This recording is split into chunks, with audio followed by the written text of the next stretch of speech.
IMF downgrades global growth again. How good are their predictions anyway?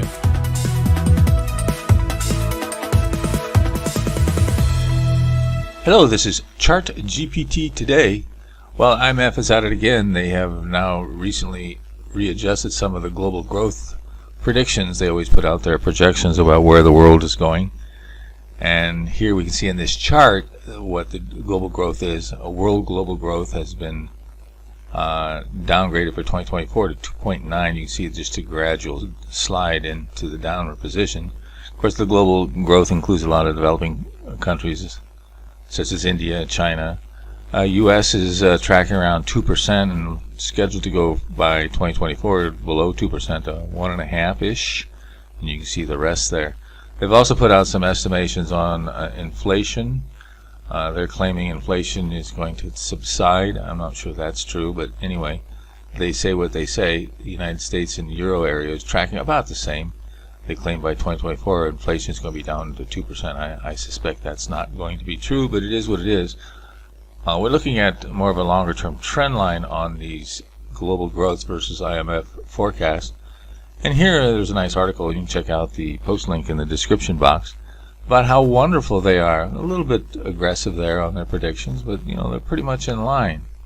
Well, are they in line? Well, let's take a look at how good the IMF really is. It looks from that chart it is, but there's a reason why that chart is not necessarily a lie, but it's not really telling you the entire truth. So we're going to examine that a little bit. Here you can see that this is kind of a historical what has happened.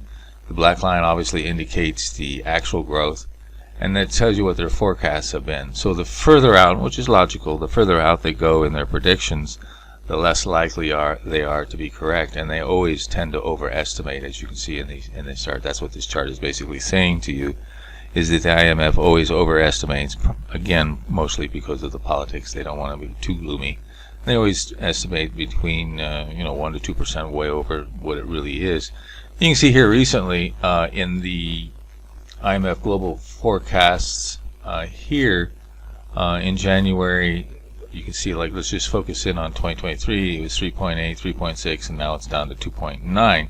So what happens is, as they get closer to reality, their predictions to come in line with reality. So if you adjust your forecasts in multiple times, of course this was the fourth downward revision, they went from 4.4 to 3.8 to 2.9. You can see that it's almost, as you look out a year to 2 years, it's almost 1 to 2% overestimations. And then, of course, by the time they get to their final estimate is pretty much in line with actual. So that doesn't really tell you much, is it? What it's telling you is they're about 1 to 2% over. So if we take that same chart and we see what would the global growth be, probably in reality by the time we hit 2025, we'll probably be down, using that as a guide, down to, for global growth, to less than half percent to maybe let's call it 1%. And on the U.S. side, that just focusing on the U.S. for the U.S. folks, that means global growth will be around 0 to 0.5%. So that's where we're going. So take a look at the AI and understand why these economists can't seem to get it right. And two, take our online poll. Where do you see global growth or the U.S. growth going over the next 1 to 2 years? Don't forget to subscribe.